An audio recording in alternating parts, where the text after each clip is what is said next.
ഒരു വർഷം +2 കഴിയുന്ന ഏതാണ്ട് 5 ലക്ഷത്തോളം വിദ്യാർത്ഥികളാണ് കേരളത്തിലെങ്കിൽ സെൻട്രൽ യൂണിവേഴ്സിറ്റീസിലേക്ക് നടക്കുന്ന എൻട്രൻസ് എക്സാമിനേഷൻ എഴുതുന്ന വെറും 30,000-ൽ താഴെ മാത്രം. പെൺകുട്ടികളെ കേരളത്തിന് വെളിയിൽ വിട്ട് പഠിപ്പിക്കാനായിട്ട് ഇന്നും ആശങ്കയോട് കാണുന്ന വലിയൊരു വിഭാഗം.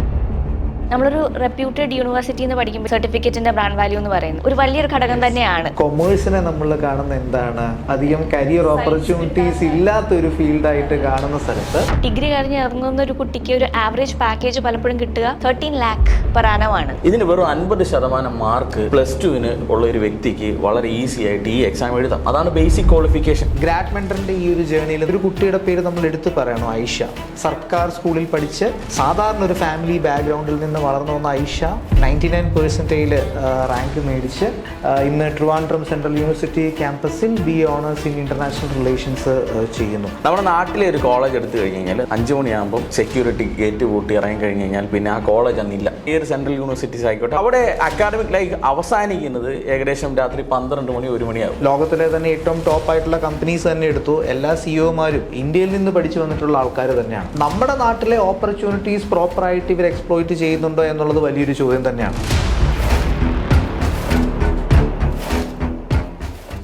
കോമ്പറ്റീഷൻ ഇന്ന് ഏത് മേഖല എടുക്കുകയാണെങ്കിലും ബെസ്റ്റ് ആയിട്ടുള്ള ആൾക്കാർ മാത്രം സർവൈവ് ചെയ്യുന്ന ഒരു എൻവയോൺമെൻ്റ് ആണ് ഫോർച്ചുനേറ്റ്ലി ആൻഡ് അൺഫോർച്ചുനേറ്റ്ലി നമുക്ക് കാണാൻ പറ്റുന്നത്.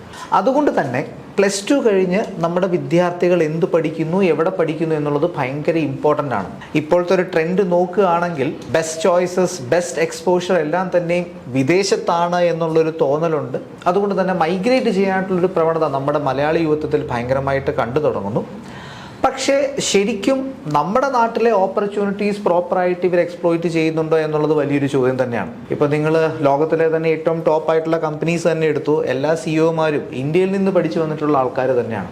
ആൻഡ് പ്രീമിയം ഇൻസ്റ്റിറ്റ്യൂട്ട്സ് എന്ന് നമുക്ക് വിളിക്കാൻ പറ്റുന്ന ഇഷ്ടം പോലെ സ്ഥാപനങ്ങൾ നമുക്ക് ഇന്ത്യയിൽ തന്നെ കാണാനായിട്ട് സാധിക്കും. പക്ഷേ ഇവിടെ നമ്മൾ മനസ്സിലാക്കേണ്ട കാര്യം, ഒരു വർഷം +2 കഴിയുന്ന ഏതാണ്ട് 5 ലക്ഷത്തോളം വിദ്യാർത്ഥികളാണ് കേരളത്തിലെങ്കിൽ സെൻട്രൽ യൂണിവേഴ്സിറ്റീസിലേക്ക് നടക്കുന്ന എൻട്രൻസ് എക്സാമിനേഷൻ എഴുതുന്ന വെറും 30,000-ൽ താഴെ മാത്രം.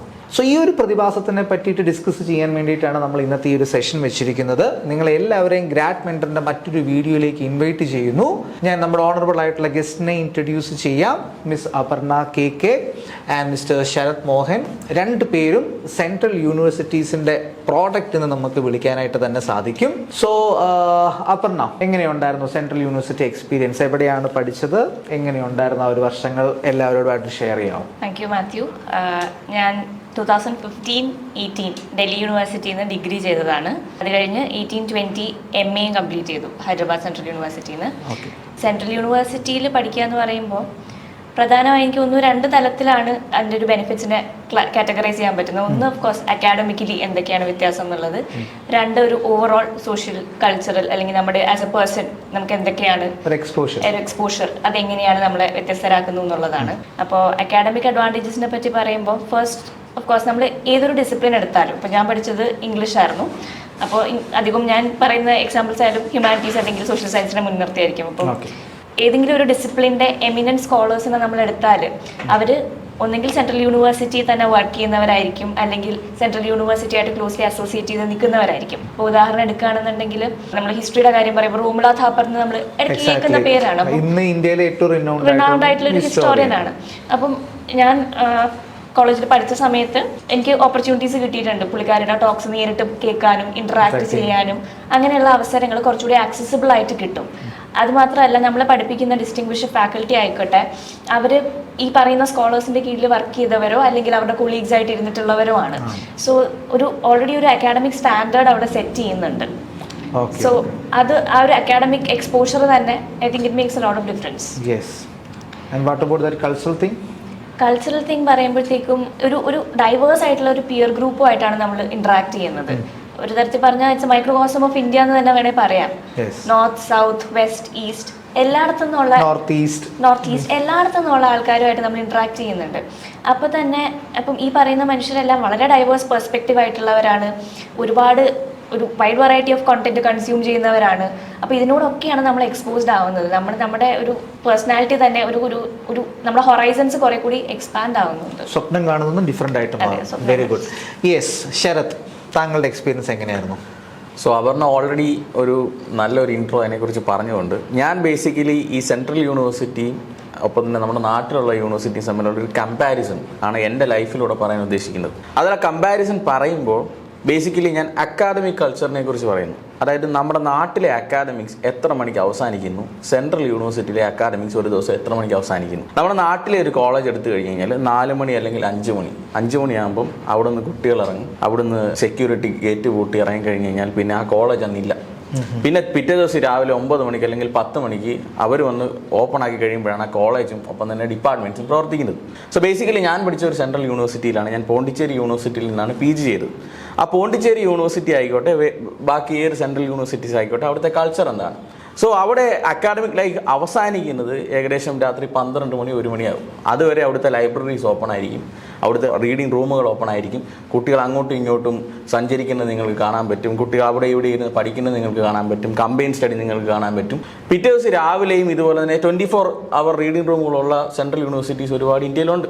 സോ അങ്ങനെയുള്ളിടത്ത് ഈ അക്കാഡമിക് കൾച്ചർ അവസാനിക്കുന്നില്ല. ഇപ്പോൾ നമ്മൾ 5 മണിക്ക് വീട്ടിൽ പോയി കഴിയുമ്പോൾ ഇത്രയും ദിവസം ഇത്ര നേരം നമ്മൾ പഠിച്ചു എന്ന് ഇവിടുത്തെ ഒരു കുട്ടി വിചാരിക്കുമ്പോൾ 10 to 5 ജോബിനെ പോലെ നമ്മൾ ശരിക്കും പറഞ്ഞാൽ ഇവിടുത്തെ എഡ്യൂക്കേഷൻ സിസ്റ്റം മാറ്റിയിരിക്കുന്നു. പക്ഷെ അതിനപ്പുറത്തേക്ക് ഒരു ഡബിൾ എക്സ്പോഷർ സെൻട്രൽ യൂണിവേഴ്സിറ്റീസിൽ പറയുന്ന അക്കാഡമിക് കൾച്ചറിൽ തന്നെ വലിയൊരു വ്യത്യാസമുണ്ട്. പിന്നെ രണ്ടാമത് നമ്മൾ ജീവിതം പഠിക്കുമെന്നത് തന്നെയാണ്. കാരണം നമ്മൾ എപ്പോഴും നമ്മുടെ കംഫർട്ട് സോണിൽ നിന്നുകൊണ്ട് നമ്മൾക്ക് ജീവിതത്തിൽ പ്രത്യേകിച്ച് എന്തെങ്കിലും ഒരു നേട്ടങ്ങൾ ഉണ്ടാവുന്നില്ല. നമ്മൾ സെൻട്രൽ യൂണിവേഴ്സിറ്റികൾ എടുത്തു കഴിഞ്ഞാൽ നമുക്ക് ബേസിക്കലി നമ്മുടെ കേരളത്തിൽ നിന്ന് നമ്മൾ വെളിയിലേക്ക് പോകേണ്ടി വരും. വെളിയിൽ പോയി ഒരു ഡിഫറെൻറ്റ് കൾച്ചറുള്ള ഒരു നാട്ടിൽ നമുക്ക് എങ്ങനെ ജീവിക്കാൻ പറ്റും, ബാക്കിയുള്ള ഫുഡ് സ്റ്റൈൽ എങ്ങനെ നമുക്ക് അഡാപ്റ്റ് ചെയ്യാൻ പറ്റും, ഒപ്പം തന്നെ നമ്മളുടെ ഒപ്പം ജീവിക്കാൻ വരുന്ന കുട്ടികൾ എന്ന് പറയുന്നത് വിവിധ സംസ്ഥാനങ്ങളിൽ വിവിധ കൾച്ചറിൽ നിന്നുള്ള ആളുകളാണ്. സോ അവരോടൊക്കെ എങ്ങനെ അവരിൽ നിന്ന് നമുക്ക് ഒരുപാട് കാര്യങ്ങൾ പഠിക്കാനുണ്ട്, നമ്മളുടെ കാര്യങ്ങൾ ഒരുപാട് അവർക്ക് അങ്ങോട്ട് കൊടുക്കാനുണ്ട്. സോ ഒരു കൾച്ചറൽ അസിമുലേഷൻ അവിടെ സംഭവിക്കുന്നുണ്ട്.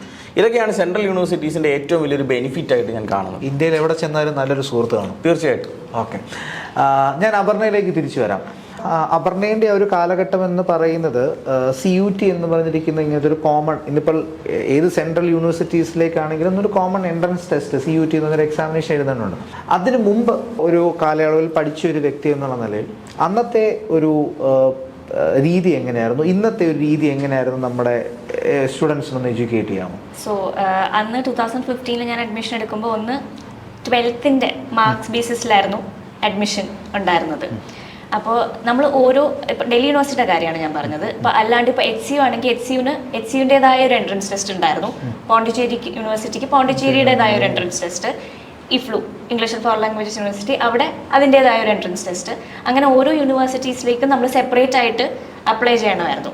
ഇപ്പോൾ സിലബസ് കുറേയേറെ എവിടെയൊക്കെ ഓവർലാപ്പിംഗ് ആണെന്ന് പറഞ്ഞാലും ഓരോ എൻട്രൻസിനും വേണ്ടിയിട്ട് നമുക്ക് പ്രത്യേകമായിട്ടുള്ള ഒരു നമുക്ക് അത്രയും സമയവും അല്ലേ, അതെ, നമ്മൾ ഇൻവെസ്റ്റ് ചെയ്യേണ്ടി വരും. ഇപ്പം ഓരോ യൂണിവേഴ്സിറ്റിയുടെയും പ്രീവിയസ് ഇയേഴ്സ് ക്വസ്റ്റ്യൻസ് എടുത്ത് നോക്കുക, എന്താണ് പാറ്റേൺ എന്ന് മനസ്സിലാക്കുക. സോ ആ ഒരു ബുദ്ധിമുട്ടുണ്ടായിരുന്നു. പിന്നെ ഇപ്പം ഈ ഡൽഹി യൂണിവേഴ്സിറ്റിയിൽ ഈ മെറിറ്റ് ബേസ്ഡ് അഡ്മിഷൻ എന്ന് പറയുമ്പോൾ ഇവർ കട്ട് ഓഫ് ഇടുമായിരുന്നു. സോ ഒരു കട്ട് ഓഫ് നമ്മളിപ്പോൾ ക്ലിയർ ആയാൽ നമുക്ക് 3 ദിവസം ഗ്യാപ്പ് ഉണ്ടാവും പോയി അഡ്മിഷൻ എടുക്കാൻ. സോ നമുക്ക് നാട്ടിൽ നിന്ന് ഫ്ലൈറ്റ് പിടിച്ചു പോകാനേ പറ്റൂ. കാരണം 48 hours എടുക്കും ബൈ ട്രെയിൻ നമ്മൾ എത്തുകയാണെന്നുണ്ടെങ്കിൽ. അപ്പോൾ ഫ്ലൈറ്റ് പിടിച്ച് നമ്മൾ പോയി ആ കോളേജിൽ അഡ്മിഷൻ എടുത്തില്ല എന്നുണ്ടെങ്കിൽ നമ്മുടെ ചാൻസ് പോവും. സോ ഫിസിക്കലായിരുന്നു അഡ്മിഷൻ പ്രോസസ്സ്. സോ അത് വെച്ച് നോക്കുമ്പോൾ CUET വരുമ്പോൾ ഈ ഒരു കോമൺ എൻട്രൻസ് ടെസ്റ്റിൻ്റെ ഒരു മെച്ചം എന്ന് പറഞ്ഞാൽ ഓഫ് കോഴ്സ് ഡിജിറ്റൽ ആയിട്ടുണ്ട്, online thus a common platform. ഈ പറയുന്ന കൂട്ട് നമുക്ക് കോമൺ ആയിട്ടൊരു എൻട്രൻസ് എഴുതുക. സോ ദർസ് ഒരു സ്റ്റാൻഡർഡൈസേഷൻ പ്രോസസ്സ് നടന്നിട്ടുണ്ട് എന്ന് വേണേൽ പറയാം. ഈ പല യൂണിവേഴ്സിറ്റികളുടെയും പല ക്രൈറ്റീരിയ കുറച്ചുകൂടി ഈസി ആയി. അതെ, ആക്സസിബിലിറ്റി കൂടി. പ്രത്യേകിച്ച് കേരളം പോലത്തെ ഒരു സംസ്ഥാനം എന്ന് പറയുമ്പോൾ ഇന്റർനെറ്റ് ആക്സസ് ഒരുവിധം ഉള്ള ഒരു സംസ്ഥാനമാണ്. നമ്മുടെ കേരളത്തിന്റെ ഒരു പ്രത്യേകതയാണ്. ശരിക്കും 30,000 ആൾക്കാരാണ് മാക്സിമം CUT എൻട്രൻസ് എക്സാമിനേഷൻ. അതിൽ സീരിയസ് കാൻഡിഡേറ്റ്സ് കൂടി പോയി കഴിഞ്ഞാൽ 5,000 വിദ്യാർത്ഥികളെ ഒരു അവയർനെസ് എനിക്ക് തോന്നുന്നു കേരളത്തിൽ വളരെ കുറവാണ്. പിന്നെ പറഞ്ഞ ഞാൻ മനസ്സിലാക്കിയൊരു സംഭവം, നമുക്കൊരു പ്ലേസ്മെന്റ്സിന്റെ കാര്യം. പ്ലേസ്മെന്റ്സിന്റെ കാര്യം ഇപ്പം ഫോറിൻ കൺട്രീസുമായിട്ടുള്ള അവിടുത്തെ പേഴ്സണാലിറ്റീസുമായിട്ടുള്ള അസോസിയേഷന്റെ കാര്യത്തിലുമൊക്കെ കുറച്ചുകൂടി നല്ലൊരു എക്സ്പോഷർ സെൻട്രൽ യൂണിവേഴ്സിറ്റീസ് തരുന്നുണ്ട്. അതിലും കൂടി ഒരു ഇൻസൈറ്റ് തരാൻ പറ്റും? അതെ, ഇപ്പോൾ പ്ലേസ്മെന്റിലേക്ക് വരുമ്പോൾ പ്ലേസ്മെന്റ് ഒരു സംഭവം ഈ നമ്മുടെ ഒരു ബ്രാൻഡ് വാല്യൂ ഉണ്ട് സർട്ടിഫിക്കറ്റ്സിന്റെ. അത് എംപ്ലോയബിലിറ്റിയിൽ ഒരു വലിയ ഫാക്ടർ ഒരു വലിയൊരു ഘടകം തന്നെയാണ് സർട്ടിഫിക്കറ്റിന്റെ ബ്രാൻഡ് വാല്യൂ എന്ന് പറയുന്നത്. അപ്പം നമ്മളൊരു റെപ്യൂട്ടഡ് യൂണിവേഴ്സിറ്റി എന്ന് പഠിക്കുമ്പോൾ, റെപ്യൂട്ടഡ് യൂണിവേഴ്സിറ്റി എന്ന് പറയുമ്പോൾ തന്നെ ഒരു ഏർലി സ്റ്റാർട്ട് അഡ്വാൻറ്റേജ് ഉണ്ടെന്ന് പറയാം. ഇപ്പോൾ DU ആയിക്കോട്ടെ 100 വർഷമായൊരു ഇൻസ്റ്റിറ്റ്യൂട്ടാണ്. It is already established. അവിടുത്തെ കോളേജസിനായാലും ഒരു റെപ്യൂട്ടേഷൻ ഉണ്ട്. ഇപ്പം ഞാനൊരു എക്സാമ്പിൾ പറയുകയാണെങ്കിൽ, one of the best commerce colleges in India DUയിലുള്ള ശ്രീറാം കോളേജ് ഓഫ് കൊമേഴ്സ് ആണ്. അവിടെ ഡിഗ്രി കഴിഞ്ഞ് ഇറങ്ങുന്ന ഒരു കുട്ടിക്ക് ഒരു ആവറേജ് പാക്കേജ് പലപ്പോഴും കിട്ടുക 13 lakh per annum ആണ്. അതായത് സുണജി കംപ്ലീറ്റ് യുവർ ഡിഗ്രി 20-21 വയസ്സിൽ. നമ്മുടെ നാട്ടില് കൊമേഴ്സിനെ നമ്മൾ കാണുന്ന എന്താണ്, ഡ്രൈ ആയിട്ടുള്ള അധികം കരിയർ ഓപ്പർച്യൂണിറ്റീസ് ഇല്ലാത്ത ഒരു ഫീൽഡായിട്ട് കാണുന്ന സ്ഥലത്ത് ഓക്കെ, അതുപോലെ ഇൻട്രസ്റ്റിംഗ് ആയിട്ടുള്ള ഇൻഫർമേഷൻ ആണ്. Yes, continue. പ്ലേസ്മെന്റ് ഓപ്പർച്യൂണിറ്റീസിൽ സെൻട്രൽ യൂണിവേഴ്സിറ്റി അല്ലെങ്കിൽ ഒരു റെപ്യൂട്ടഡ് കോളേജിൽ നിന്ന് പഠിച്ചു വരുന്ന ഒരു കുട്ടിക്ക് they definitely have a better chance. ഈ പ്ലേസ്മെന്റ് സെല്ലുകൾ വളരെ ആക്റ്റീവ് ആയിട്ടുള്ള കോളേജുകളാണ് അധികവും ഉള്ളത്. എല്ലാ കോളേജിലും ഒരുവിധം പ്ലേസ്മെന്റ് സെല്ലും ഉണ്ട്. അവർ അത്യാവശ്യം നല്ല പാക്കേജസ് ലഭിച്ചു തന്നെയാണ് കുട്ടികൾ പാസ് ഔട്ടായി പോകാറുമുള്ളത്. അപ്പോൾ അതുപോലെ തന്നെ ഫോറിൻ യൂണിവേഴ്സിറ്റീസുമായിട്ടുള്ള ടൈപ്പിനെ പറ്റി പറയുകയാണെന്നുണ്ടെങ്കിൽ, ഒരു സംഭവം, ഈ നമ്മൾ ഹയർ സ്റ്റഡീസിന് ഒരു ഫോറിൻ യൂണിവേഴ്സിറ്റിയിലേക്ക് അപ്ലൈ ചെയ്യുമ്പോൾ നമ്മളൊരു സ്റ്റേറ്റ്മെന്റ് ഓഫ് പേർപ്പസ് കൊടുക്കേണ്ടതായിട്ട് വരും. അധികവും നമ്മുടെ ഫാക്കൽറ്റിയൊക്കെ റിസർച്ചൊക്കെ കഴിഞ്ഞ് വരുന്നത് ഈ ഫോറിൻ യൂണിവേഴ്സിറ്റീസിൽ നിന്ന് തന്നെയായിരിക്കും. അപ്പോൾ അവർക്ക് ഈ സ്കോളർഷിപ്സിനെ പറ്റിയിട്ടായാലും ഈ പറയുന്ന സ്റ്റേറ്റ്മെന്റ് ഓഫ് പേർപ്പസ് എങ്ങനെ എഴുതണം, എങ്ങനെയാണ് പ്രസന്റ് ചെയ്യേണ്ടത് എന്നുള്ള കാര്യങ്ങളെ പറ്റി കൂടുതൽ ധാരണ ഉണ്ടാവും. അപ്പോൾ അവരുടെ ഗൈഡ് ലൈൻസോടുകൂടി നമ്മൾ ഇത് പ്രസന്റ് ചെയ്യുമ്പോഴത്തേക്കും V have a better chance of getting accepted. Senior junior culture എന്നുള്ള നിലയ്ക്ക് അതിങ്ങനെ കണ്ടിന്യൂ ചെയ്തുകൊണ്ടേയിരിക്കുന്നു അല്ലേ, അങ്ങനെ പറയാം. പിന്നെ എന്താ പറയുക, ഇപ്പോൾ സ്കോളർഷിപ്സ് ഇല്ലാണ്ട് നമുക്ക് ഫോറിൻ യൂണിവേഴ്സിറ്റീസിൽ അങ്ങനെ പഠിക്കാൻ പറ്റില്ല, ഭയങ്കര എക്സ്പെൻസീവ് ആണ്. അപ്പോൾ ഈ സ്കോളർഷിപ്പ് ലഭിക്കുമ്പോൾ ഒരു ക്രൈറ്റീരിയ വരുന്നത് നമ്മുടെ എന്താ പറയുക, നമ്മുടെ ഇൻസ്റ്റിറ്റ്യൂട്ടിന്റെ റെപ്യൂട്ടേഷൻ, ഒരു റെപ്യൂട്ടഡ് ഇൻസ്റ്റിറ്റ്യൂട്ട് എന്ന് വരുമ്പോൾ we have a better chance of availing our self of scholarship. അപ്പം ഒരു ചോദ്യം വരാവുന്നത്, നമുക്ക് നാട്ടിൽ നിന്ന് അല്ലെങ്കിൽ മറ്റൊരു സ്ഥലത്ത് സെൻട്രൽ യൂണിവേഴ്സിറ്റീസ് അല്ലാത്തൊരു സ്ഥലത്ത് നിന്ന് പഠിച്ചാലും ഇതൊക്കെ പോസിബിൾ ആവില്ല എന്നുള്ളതാണ്. ആവും, തീർച്ചയായിട്ടും ആവും. നമ്മുടെ ഒരു will, it's all dependent on our will. പക്ഷേ നമ്മൾ എടുക്കുന്ന ടൈമും എഫേർട്ടും അത്രയും തന്നെ അധികമായിരിക്കും. അതിന് ഡെഫിനറ്റ്ലി എന്താ പറയുക, ഒരു പേ ബാക്ക് ഉണ്ടാവും എന്ന് നമുക്ക് പറയാൻ പറ്റില്ല, ഉറപ്പിക്കാൻ പറ്റില്ല. കാരണം ഈ ഓപ്പർച്യൂണിറ്റീസിലെ ടൈം ഇസ് വെരി ക്രൂഷ്യൽ. ഇതിനെ അവൈൽ ചെയ്യാന്ന് പറയുന്നത് ഒരു ടൈമിൻ്റെ ഉള്ളിലാണ്. ശരത്തിലേക്ക് ഞാൻ മടങ്ങി വരാം. ശരത്തെ, പൊതുവേ നമ്മുടെ നാട്ടിലെ ഒരു പബ്ലിക് പെർസെപ്ഷൻ എങ്ങനെയാണെന്ന് വെച്ച് കഴിഞ്ഞാൽ, CUT എന്ന് പറഞ്ഞു കഴിഞ്ഞാൽ CBSE മാത്രം എഴുതുന്ന വിദ്യാർത്ഥികൾക്കുള്ള, അല്ലെങ്കിൽ ഇക്കണോമിക്കലി വെൽ ഓഫ് ആയിട്ടുള്ള ഭയങ്കര കോച്ചിങ് മാത്രം ആശ്രയിച്ചുകൊണ്ട് ക്ലിയർ ചെയ്യാൻ പറ്റുന്ന ഒരു പരീക്ഷയായിട്ടാണ് പൊതുവെ എല്ലാവരും ഇതിനെ കൺസിഡർ ചെയ്യുന്നത്. ശരത്തിൻ്റെ ഒരു എക്സ്പീരിയൻസ് അങ്ങനെയാണോ? ഇത് ഈ ഒരു വാദം എന്ന് പറയുന്നത് പല എക്സാമുമായിട്ട് ബന്ധപ്പെട്ട് കാലങ്ങളായിട്ട് നമ്മളുടെ നാട്ടിൽ നിൽക്കുന്ന ഒരു വാദമാണ്. ഫോർ ഏത് എക്സാം ആയിക്കോട്ടെ, ഈവൻ ഏത് കോമ്പറ്റേറ്റീവ് എക്സാം ആയിക്കോട്ടെ, ഇതൊരു ബാലികേറാമലയാണ്. ഈ എക്സാം ക്ലിയർ ചെയ്യാവുന്നതാണ്, വളരെ പാടാണ്. ഇത് ഈ പറയുന്ന പോലെ CBSE അല്ലെങ്കിൽ ഒരു ഹയർ ഗ്രേഡിൽ പഠിച്ചിട്ടുള്ള കുട്ടികൾക്ക് മാത്രം കഴിയുന്ന ഒന്നാണ് എന്ന് പറയുന്നൊരു വാദം പണ്ട് പോലെ ഞാൻ കേട്ടിട്ടുണ്ട്. ഒരുപക്ഷെ എന്നോട് ഇത് 2017, അത് ഞാൻ ഈ എക്സാം എഴുതുന്നത് 2017-ലാണ്. 2017-ലൊക്കെ ഈ വാദം പറഞ്ഞു കഴിഞ്ഞാൽ പിന്നെയും ഓക്കെ ഫൈൻ, നമ്മൾക്ക് അങ്ങനെ ഒരു ചാൻസ് ഉണ്ടെന്നേലും പറയാം. പക്ഷേ ഈ കാലഘട്ടത്തിൽ അതിന് യാതൊരു സാധ്യതയുമില്ല. കാരണം ഇതിൻ്റെ ഏറ്റവും ഇമ്പോർട്ടൻ്റ് ആയിട്ടുള്ളൊരു കാര്യം, ഇതിന് വെറും 50% മാർക്ക് +2-ന് ഉള്ള ഒരു വ്യക്തിക്ക് വളരെ ഈസി ആയിട്ട് ഈ എക്സാം എഴുതാം. അതാണ് ബേസിക് ക്വാളിഫിക്കേഷൻ. രണ്ടാമത്തെ കാര്യം, സോ ഈ 50% മാർക്ക് എന്നതാണ് ക്രൈറ്റീരിയ. അപ്പോൾ ഈ 50% മാർക്കുള്ള ഒരു വ്യക്തിക്ക് ഈ എക്സാം തീർച്ചയായിട്ടും എഴുതാൻ പറ്റും. അപ്പോൾ നമ്മൾ ഈ പറയുന്ന നാട്ടിൽ നമ്മളുടെ പല കോമ്പറ്റേറ്റീവ് എക്സാമുകൾ കാണാറുണ്ട്. ഫോർ എക്സാമ്പിൾ 98% മാർക്ക്, 99% മാർക്ക് കിട്ടിയ എല്ലാവർക്കും ഇന്ന് വളരെ എഫിഷ്യൻ്റ് ആയിട്ടുള്ള ജോലികൾ കിട്ടിയിട്ടുണ്ടോ? അതൊരു ക്വസ്റ്റ്യനാണ്. പക്ഷേ അതിൽ നിന്ന് മാറി ഒരു രീതിയിൽ വലിയ രീതിയിൽ മാർക്ക് 10th-ലും +2-ലും ഒന്നും കിട്ടാത്ത ഒരുപാട് ആളുകൾ ഇന്ന് സമൂഹത്തിൽ വളരെ ഇമ്പോർട്ടൻ്റ് ആയിട്ടുള്ള അഡ്മിനിസ്ട്രേറ്റീവ് പോസ്റ്റുകൾ അടക്കം വന്നിട്ടുള്ള സ്റ്റോറികൾ സിവിൽ സർവീസിൽ അടക്കം നമ്മൾ കണ്ടിട്ടുണ്ട്. അതെങ്ങനെയാണ് വരുന്നത്? നമ്മൾ ആ എക്സാമിനെ അപ്രോച്ച് ചെയ്യുന്ന രീതി അനുസരിച്ചാണ്. ആ എക്സാമിന് നമ്മൾക്ക് കിട്ടുന്ന ഓറിയൻറ്റേഷൻ അല്ലെങ്കിൽ അതിൻ്റെ ഗൈഡൻസ് അനുസരിച്ചാണ്. ആ എക്സാമിൻ്റെ സിലബസിനെ നമ്മൾ എങ്ങനെ അഭിമുഖീകരിക്കുന്നു എന്നതിന് അനുസരിച്ചാണ്. അപ്പോൾ അതേ രീതിയിൽ തന്നെ CUET എന്ന് പറയുന്ന എക്സാമിനെ പഠിക്കാൻ ഒരു രീതിയുണ്ട്.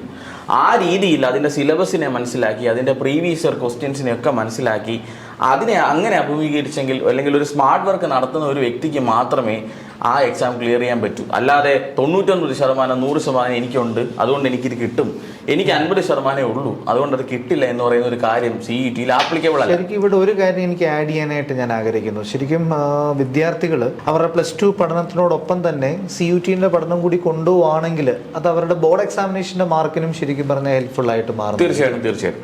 ഇതിൽ ഞാൻ രണ്ടാമതൊരു കാര്യം കൂടെ പറഞ്ഞു. ഞാൻ പറഞ്ഞു തുടങ്ങിയപ്പോൾ ഞാൻ പറഞ്ഞത്, അതായത് 2017 ഞാൻ ഈ ഫീൽഡിലേക്ക് ഇറങ്ങുമ്പോൾ അല്ലെങ്കിൽ ഈ എക്സാം എഴുതാൻ പോകുമ്പോൾ ഇവിടെ ഗൈഡൻസ് ഓറിയന്റേഷൻ ഒന്നുമില്ല. അതുകൊണ്ട് തന്നെ ഇവിടുത്തെ ഒരു വലിയൊരു വിഭാഗം വിദ്യാർത്ഥികൾക്ക് സെൻട്രൽ യൂണിവേഴ്സിറ്റി എന്താണെന്ന് അറിയില്ലായിരുന്നു. പക്ഷേ ഇപ്പോഴത്തെ അവസ്ഥ അതല്ല. ഇപ്പോൾ നമ്മൾക്ക് ഗൈഡൻസ് തരാൻ വേണ്ടി ഗ്രാഡ് മെന്ററിനെ പോലെ നമ്മൾ എക്സ്പേർട്ട് ആയിട്ടുള്ള വളരെ എക്സ്പേർട്ട് ആയിട്ടുള്ള, ഞാൻ ഗ്രാഡ് മെന്ററിന്റെ ഒക്കെ കഴിഞ്ഞ വർഷത്തെ ആക്ടിവിറ്റീസ് ഒക്കെ നേരിട്ട് നോക്കിക്കണ്ട ഒരു വ്യക്തിയാണ്. സോ അങ്ങനെ ഒരു ഓറിയന്റേഷൻ വരുന്നത് കൊണ്ട് തന്നെ ഇപ്പോൾ കൂടുതൽ കുട്ടികൾക്ക് ഇതിന്റെ ഗൈഡൻസ് കിട്ടാനും, അങ്ങനെ ഒരു പ്രോപ്പർ ഗൈഡൻസ് കിട്ടിക്കഴിഞ്ഞാൽ വളരെ ഈസി ആയിട്ട് ഏത് സ്റ്റാൻഡേർഡിൽ പഠിച്ചു വന്ന ഒരു കുട്ടിക്കാണെങ്കിലും ക്ലിയർ ചെയ്യാവുന്ന വളരെ ഈസി ആയിട്ടൊരു എക്സാമാണ് ഈ പറയുന്ന CUT എക്സാം എന്ന് പറയുന്നത്. യെസ്, അത് തന്നെയാണ് ശരത് ഗ്രാഡ് മെന്ററിന്റെ ഈ ഒരു ജേർണിയിൽ നമുക്കും റിവീൽഡ് ആയിട്ടുള്ളത്. സിസ്റ്റമാറ്റിക് ആയിട്ട് ഒരു ഗൈഡൻസ് കൊടുത്തതിന്റെ റിസൾട്ട് എന്ന് പറഞ്ഞാൽ അസ്റ്റോണിഷിംഗ് ആയിരുന്നു. ഓൾമോസ്റ്റ് 85% ഓഫ് അവർ സ്റ്റുഡൻസും അവർക്ക് ഇഷ്ടപ്പെട്ട സെൻട്രൽ യൂണിവേഴ്സിറ്റിയിൽ പ്ലേസ്ഡ് ആയി. 20% ഓഫ് ദ സ്റ്റുഡൻസ് 100% നേടിയെടുക്കാനായിട്ട് സാധിച്ചു. ആൻഡ് അതിൽ തന്നെ ഒരു കുട്ടിയുടെ പേര് നമ്മൾ എടുത്തു പറയണം, ഐഷ. ഓക്കെ, സർക്കാർ സ്കൂളിൽ പഠിച്ച് സാധാരണ ഒരു ഫാമിലി ബാക്ക്ഗ്രൗണ്ടിൽ നിന്ന് വളർന്നു വന്ന ഐഷ 99% റാങ്ക് മേടിച്ച് ഇന്ന് ട്രിവാൻഡ്രം സെൻട്രൽ യൂണിവേഴ്സിറ്റി ക്യാമ്പസിൽ BA owners in international relations ചെയ്യുന്നു. സോ അതാണ് ശരിക്കും മലയാളി വിദ്യാർത്ഥികൾ, +2 കഴിയുന്ന മലയാളി വിദ്യാർത്ഥികൾ അറിഞ്ഞിരിക്കേണ്ടത്. It is possible. Expert guidance ആണ് നിങ്ങൾക്ക് ആവശ്യമെങ്കിൽ ഗ്രാഡ് മെന്റർ ഇവിടെ ഉണ്ട് എന്ന് നിങ്ങൾ അറിഞ്ഞിരിക്കുക. ആൻഡ് ഞാൻ വീണ്ടും അപർണയിലേക്ക് പോകാനായിട്ട് ആഗ്രഹിക്കുകയാണ്. കാരണം അപർണ ഇവിടെ വൈറ്റലായിട്ടുള്ളൊരു ഇൻഫർമേഷൻ തരാൻ പറ്റും. കാരണം എസ്പെഷ്യലി പെൺകുട്ടികളുടെ കാര്യത്തിൽ പെൺകുട്ടികളെ കേരളത്തിന് വെളിയിൽ വിട്ട് പഠിപ്പിക്കാനായിട്ട് ഇന്നും ആശങ്കയോട് കാണുന്ന വലിയൊരു വിഭാഗം മാതാപിതാക്കളെ നമുക്കിവിടെ കാണാൻ സാധിക്കും. ഡൽഹി യൂണിവേഴ്സിറ്റിയിൽ പഠിച്ച ഒരു വ്യക്തി എന്നുള്ള നിലയ്ക്ക് വിമൻ സേഫ്റ്റിനെ പറ്റിയിട്ട്, ക്യാമ്പസിലെ വിമൻ സേഫ്റ്റിനെ പറ്റിയിട്ട് എന്താണ് അപർണയ്ക്ക് പറയാനുള്ളത്? ഇപ്പോൾ വിമൻ സേഫ്റ്റിയെ പറ്റി പറയുകയാണെന്നുണ്ടെങ്കിൽ ഞാൻ പഠിച്ചത് മിറാൻഡ ഹൗസ് കോളേജ്, ഗേൾസ് ഉള്ളി കോളേജാണ്. ഒന്നാമത്തെ കാര്യം, ഇപ്പം ക്യാമ്പസിന്റെ ഇപ്പം എൻ്റെ കോളേജിന്റെ അകത്തെ സെക്യൂരിറ്റി എന്ന് പറഞ്ഞാൽ ഓഫ് കോഴ്സ് ഇറ്റ്സ് വുമൻസ് ഉള്ളി കോളേജ്. സ്ത്രീകളുടെ തന്നെ ഒരു ലോകമാണത്. നമ്മൾ തന്നെയാണ് കാര്യങ്ങളൊക്കെ മുന്നിക്കുന്നത്. ഇപ്പൊ നേരത്തെ ശരത്ത് തന്നെ മെൻഷൻ ചെയ്തിട്ടുണ്ട്, നമ്മൾ പുറത്തു പോയി പഠിക്കുമ്പോൾ നമ്മൾ ഡെവലപ്പ് ചെയ്യുന്ന കുറച്ച് ലൈഫ് സ്കിൽസ് ഉണ്ട്. അതിലൊന്നും ഒരു പക്ഷേ how to take care of your self എന്നുള്ളത് കൂടിയാണെന്നാണ് ഞാൻ മനസ്സിലാക്കുന്നത്. അതായത് നമ്മുടെ സമൂഹത്തിനെ പറ്റിയിട്ടുള്ള it's a sad fact about a society. അതായത് രാത്രി ഒരു ഇരുട്ടി കഴിഞ്ഞാൽ ഞാൻ മനസ്സിലാക്കിയിടത്തോളം ഇപ്പൊ ഇവിടെ കേരളത്തിലെ ഒരു സ്ഥലമായാലും ഡൽഹി ആയാലും സേഫ്റ്റി ഇഷ്യൂസ് ഉണ്ട്. അപ്പോൾ ഇപ്പം എനിക്ക് ഇവിടെ തിരുവനന്തപുരത്ത് രാത്രി പുറത്തിറങ്ങണം എന്നുണ്ടെങ്കിൽ ഞാൻ എന്താണ് ചെയ്യുക? ഒന്നെങ്കിൽ ഞാൻ എൻ്റെ സുഹൃത്തുക്കളുടെ കൂടെ പോവും, ഈ ഇരുട്ടായിട്ടുള്ള ഷേഡിയായിട്ടുള്ള വഴികൾ എടുക്കാണ്ടിരിക്കും.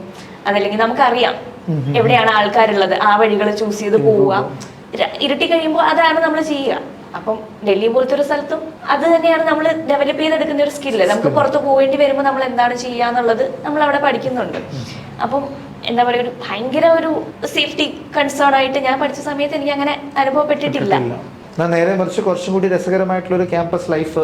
അതെ, കാരണം ഇപ്പം വുമൻസ് കോളേജ് ആണെങ്കിൽ പോലും ഒരു വളരെ എന്താ പറയുക ഒരു മിക്സ്ഡ് കൾച്ചറിനെ ഫോസ്റ്റർ ചെയ്യുന്ന ഒരു എൻവയോൺമെന്റ് തന്നെയാണ് മിറാൻഡ ഹൗസിലും ഉണ്ടായിട്ടുള്ളത്.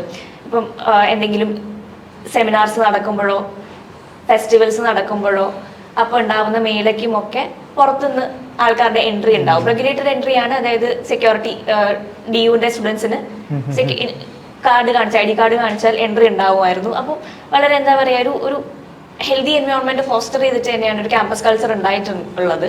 പിന്നെ ക്യാമ്പസുകളുടെ കാര്യം പറയുമ്പോൾ ഈ പറയുന്ന പോലെ ഒരു ഡൽഹി യൂണിവേഴ്സിറ്റിയുടെ കീഴിൽ ഒരു 77 കോളേജസ് ഓളം ഉണ്ട്.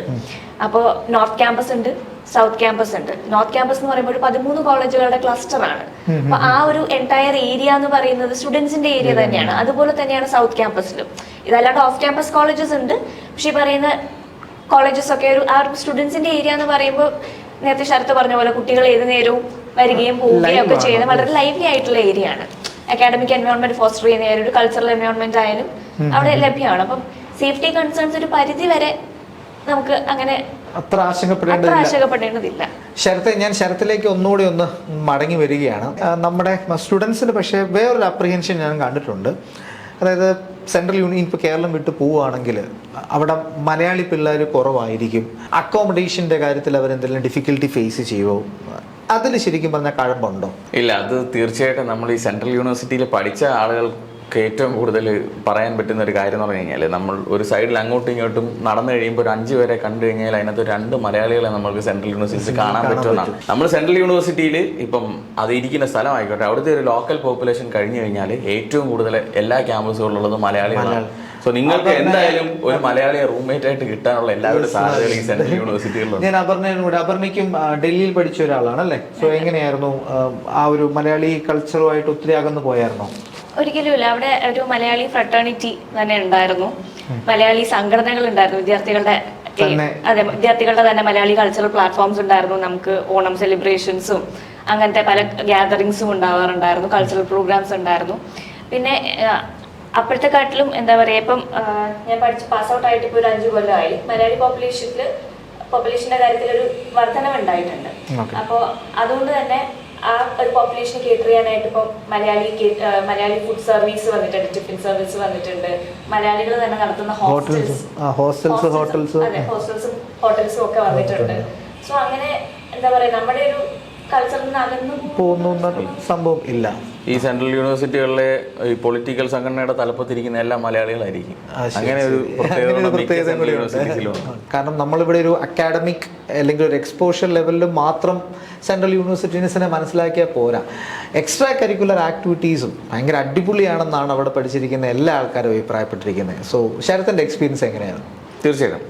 അതായത് സെൻട്രൽ യൂണിവേഴ്സിറ്റി ക്യാമ്പസുകളുടെ പ്രത്യേകത എന്ന് പറഞ്ഞാൽ തന്നെ 24 hour ലൈവായിട്ടുള്ള ക്യാമ്പസുകളാണ്. സോ ഈ 24 hour ലൈവായിട്ടുള്ള ക്യാമ്പസുകളിൽ നമുക്ക് അക്കാഡമിക്സ് മാത്രം പോരാ. എല്ലാവർക്കും അക്കാഡമിക്സ് ഒരു പ്രഷർ ക്രിയേറ്റ് ചെയ്യുമ്പം ആ പ്രഷറിനെ റിലീസ് ചെയ്യാൻ വേണ്ടി എല്ലാ സെൻട്രൽ യൂണിവേഴ്സിറ്റികളിലും തീർച്ചയായിട്ടും അതിനുള്ള മാർഗ്ഗങ്ങളുണ്ട്. അത് സ്പോർട്സ് ആയിക്കോട്ടെ, ആർട്സ് ആയിക്കോട്ടെ. ഈ സൗത്തിലുള്ള സെൻട്രൽ യൂണിവേഴ്സിറ്റികളിലോട്ട് പ്രത്യേകിച്ച് നോക്കിക്കഴിഞ്ഞ് കഴിഞ്ഞാൽ നമുക്ക് കാണാൻ പറ്റും ഈ ഫുട്ബോൾ ടൂർണമെന്റ്.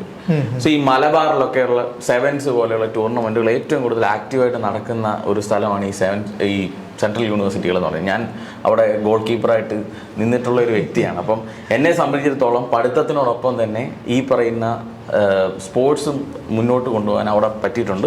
ഒപ്പം തന്നെ ഈ കലാപരമായിട്ടുള്ള കാര്യങ്ങൾ എടുത്തു കഴിഞ്ഞാൽ നമുക്ക് ഇവിടെ കാണുന്ന പോലെ ചിലപ്പോൾ കലോത്സവങ്ങൾ പോലെയുള്ള കാര്യങ്ങളൊന്നും അവിടെ കാണാൻ പറ്റില്ലായിരിക്കും.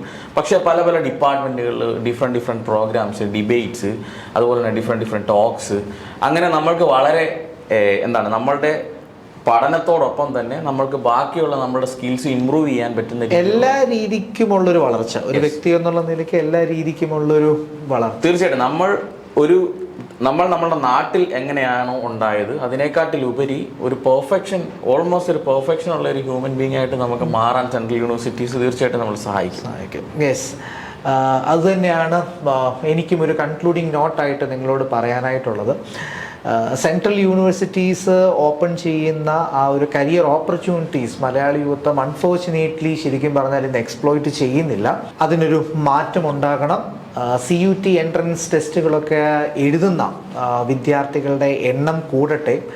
ഈ വീഡിയോ കണ്ട് സെൻട്രൽ യൂണിവേഴ്സിറ്റീസിനെ പറ്റിയിട്ട് നിങ്ങൾക്കൊരു താല്പര്യം ഉദിച്ചിട്ടുണ്ടെങ്കിൽ നിങ്ങളിത് മാക്സിമം ആൾക്കാരോട് ഷെയർ ചെയ്യുക. കാരണം ഇങ്ങനെ ആയിരുന്നില്ല പണ്ട് നമ്മുടെ നാടിൻ്റെ അവസ്ഥ. പണ്ടൊക്കെ ഇന്ത്യക്ക് സ്വാതന്ത്ര്യം കിട്ടുമ്പോൾ സെൻട്രൽ സെക്രട്ടേറിയറ്റിൽ 50% ആൾക്കാരും മലയാളികളായിരുന്നു എന്നുള്ള കാര്യമൊക്കെ നിങ്ങൾ മറന്നു പോകല്. പക്ഷേ സെൻട്രൽ ഗവൺമെൻറ് ജോബ്സ് ആയിക്കോട്ടെ, സെൻട്രൽ യൂണിവേഴ്സിറ്റീസ് ആയിക്കോട്ടെ, ഇങ്ങനത്തെ എല്ലാ കാര്യങ്ങളിലും ഇന്ന് മലയാളി സമൂഹം പൊതുവെ പുറകോട്ട് പോകുന്നു. ഇതെല്ലാം നമുക്ക് കോൺകർ ചെയ്യാനായിട്ട് നമ്മുടെ മുന്നിൽ തന്നെയുണ്ട്. നിങ്ങൾക്ക് പ്രൊഫഷണൽ ഹെൽപ്പ്, കോച്ചിങ്ങിൽ നിങ്ങൾക്ക് പ്രൊഫഷണൽ ഹെൽപ്പാണ് ആവശ്യമെങ്കിൽ നിങ്ങൾക്ക് ഉറപ്പായിട്ടും ഗ്രാഡ് മെന്ററിനെ കോൺടാക്റ്റ് ചെയ്യാവുന്നതാണ്. 70+ സ്ട്രോങ് ആയിട്ടുള്ളൊരു റിസർച്ച് ടീം ഇതിൻ്റെ പിന്നിൽ തന്നെ നിൽക്കുന്നുണ്ട്. സിസ്റ്റമാറ്റിക് ആയിട്ടുള്ള സയൻറ്റിഫിക് ആയിട്ടുള്ള ഒരു കോച്ചിങ് പഠന രീതി തന്നെ നമ്മൾ നിങ്ങൾക്കായിട്ട് ഓഫർ ചെയ്യുന്നു. So once again thank you everyone, നമ്മുടെ ഗസ്റ്റിനോടും Sharath, Aparna. That was a wonderful session. എല്ലാവരോടും ഒന്നും കൂടി താങ്ക് യു പറയുന്നു. വീഡിയോ ഇഷ്ടപ്പെട്ടിട്ടുണ്ടെങ്കിൽ, ഇൻഫോർമേറ്റീവ് ആണെന്ന് തോന്നുകയാണെങ്കിൽ ഡെഫിനറ്റ്ലി നിങ്ങൾ ഷെയർ ചെയ്യണം. മലയാളി സമൂഹത്തിലൊരു മാറ്റം അനിവാര്യമാണ്.